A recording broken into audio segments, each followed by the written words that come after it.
മഹാദുരിതങ്ങൾ പെയ്തു വീണ വയനാട് മേപ്പാടി ചൂരൽമലയിലും മുണ്ടക്കൈ ടൗണിലും സേവനഹൃദയവുമായി ഓടിയെത്തുകയാണ് SYS സാന്ത്വനം.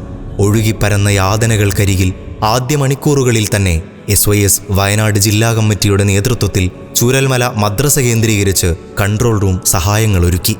സാന്ത്വനം emergency ടീമാണ് ആശ്വാസങ്ങളേകി മുന്നിലുള്ളത്. ജീവന്റെ തുടിപ്പുകൾ തിരഞ്ഞ് മണ്ണിലടർന്നുപോയവരെ വേദനയോടെ കരയിലെത്തിച്ച് സാന്ത്വനം സജീവമായി രംഗത്തുണ്ട്. പ്രത്യേക പരിശീലനം ലഭിച്ച 100-ലധികം സെറ്റ് പ്രവർത്തകരും 100-ലേറെ വാഹനങ്ങളും വിലാപങ്ങൾക്ക് ചെവിയോർത്ത് പരിസരങ്ങളിലെത്തി ക്യാമ്പ് ചെയ്തിട്ടുണ്ട്.